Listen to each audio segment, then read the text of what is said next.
Buckle up, everyone. Today's going to be a long one. That's right. Today we're going to be looking at Chapter 9 of my Fire Emblem 8 0% Growths Reverse Recruitment LTC. I'm Osfey, and let's just get into it.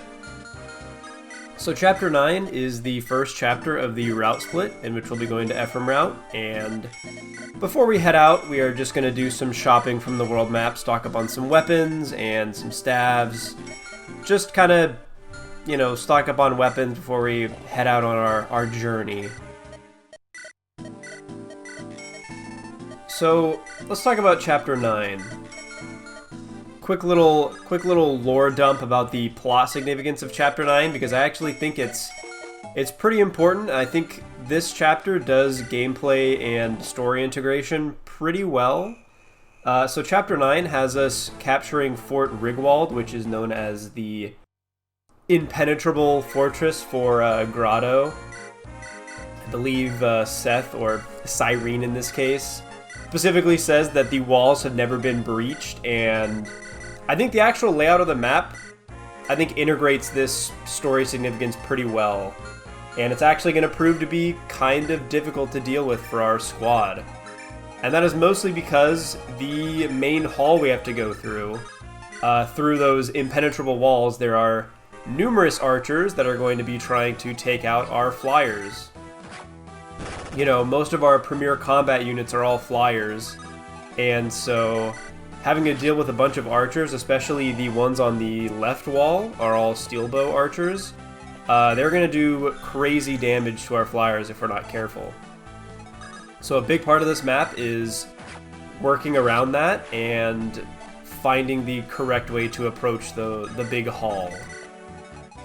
This is actually another map where Syrene's Dracoshield is going to be very important, specifically for those archers.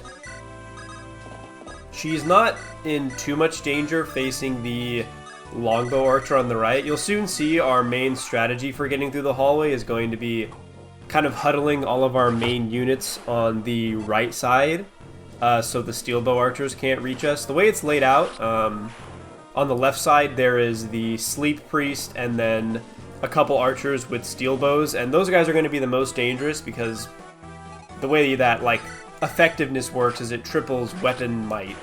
And steel bows have significantly more might than the longbow that the right side archer has. So if we can keep our flyers to the right side, they are in much less of a dangerous situation.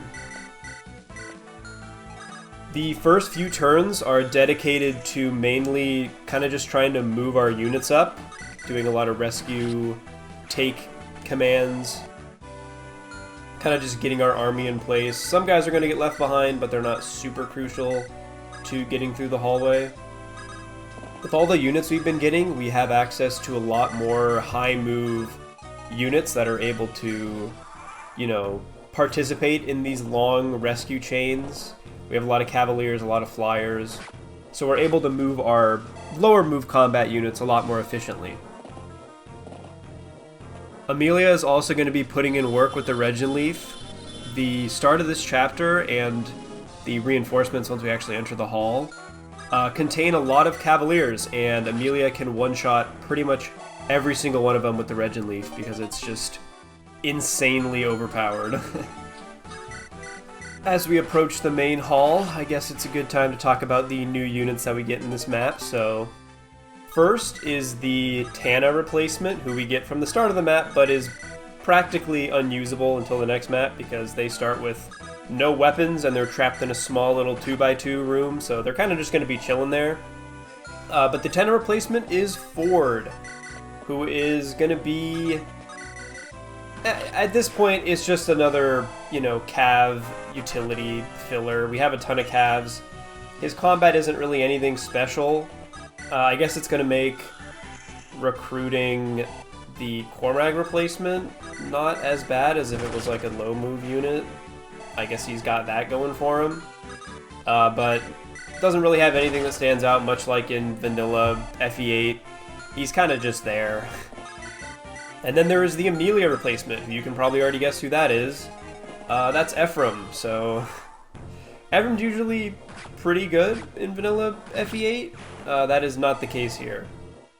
So the way that the Patchmaker handled trainee units is to basically turn the trainee replacements into the trainee versions of their class. So for example, we saw Garrick was basically turned into a sword trainee. So I guess main point is it's Ephraim. He's a lance infantry unit, but he has the stats of a trainee. So no really long-term prospects, especially this late into the run. It's going to be a lot harder to train a trainee even if we wanted to. Like, you can get away with training Ross because of how early you get him, so you can train the Garrick replacement, but at this point, it's going to be pretty hard, even if we wanted to, get a trainee up to promotion. It's going to be pretty hard to get XP onto someone that weak. I guess one redeeming quality that Ephraim has, at least, is that he comes equipped with a Speed Wing, which is pretty useful. It's a pretty damn good stat booster. But yeah, those are our 2 new units. Nothing special. They're not going to be super important to this playthrough. Quick side note about new units, I keep forgetting to say this, but every time we get new units, every chapter in which we get new units, I will link the base stats for all the units in a little album in the description. So yeah, just look out for that if you want to see their base stats. Okay, so let's talk about the main approach to this hallway now that we're actually here. My main strategy was to basically position Amelia and Syrene on the front line, since they have pretty favorable combat against a lot of these enemies. Specifically the mercs that tend to have higher speed. Amelia and Syrene both have weapon triangle advantage and a pretty decent speed stat, so they're not in danger of, getting doubled. Syrene's also going to tank a hit from that longbow archer there. The Dracoshield putting in work here.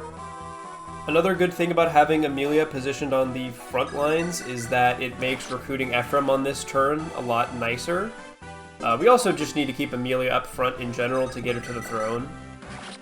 You'll notice Saleh just finished off that Merc, and he had the perfect amount of magic to finish him off. He did perfect amount of damage. And that kind of ties into the trade-off between Ewan and Saleh that I talked about on the chapter where we got Ewan.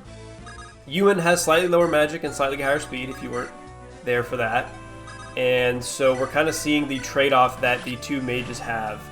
So, neither of Ewan or Saleh would be able to double those mercs.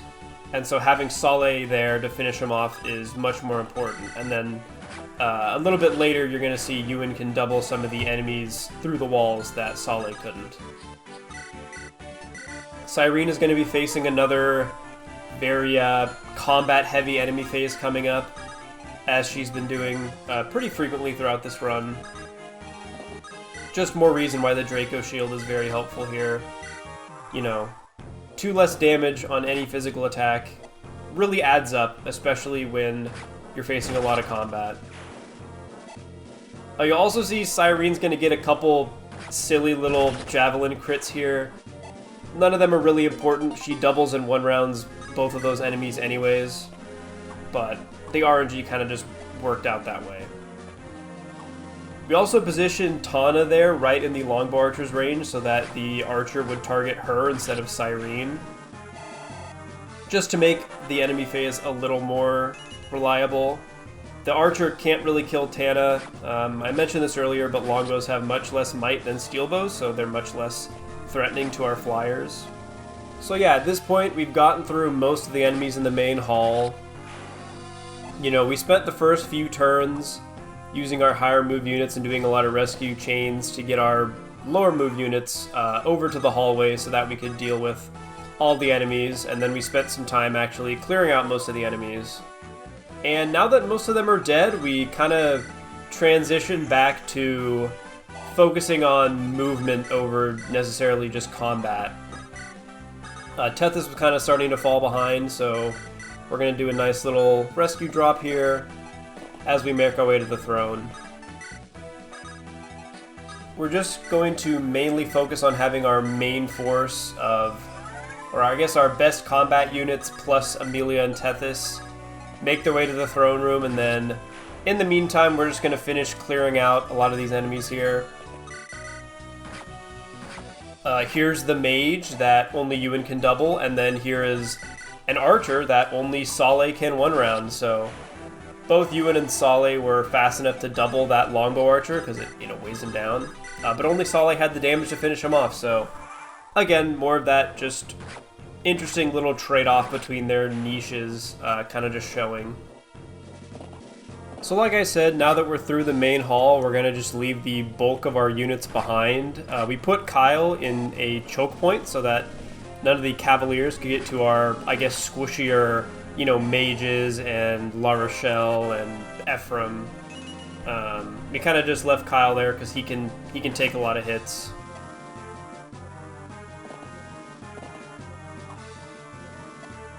Kyle's also going to be tanking this sleep staff here. You may have noticed the sleep staffs pretty much all being focused on Kyle, and that's because he's the lowest in deployment order, and he also just has like kind of low res to begin with, so it's really easy for them to target him. We're also going to do a neat little convoy warp thing here, so Syrene, one-shot that armor knight with a heavy spear, and then immediately send it to the convoy, so that she could equip a javelin, and this was a more important strategy in my previous 9-turn clear of this map, because Syrene was then equipped to take out that archer with the javelin, and Amelia takes her place in this case, so it's not as important, but I still just thought it was a neat little strat. Now that we're approaching the throne room, I guess it's a pretty good time to talk about the upcoming boss kill on Gheb. It's a pretty unreliable one. What I ended up landing on was a double silver sword crit with Syrene. And while the reliability is boosted a bit by her S rank, boost of getting, the 5 extra hit and crit, it still comes out to about a 1% success rate, so it's a pretty unreliable boss kill, admittedly. It is, however, the only way that I found to take him out on turn 8 and to let us seize.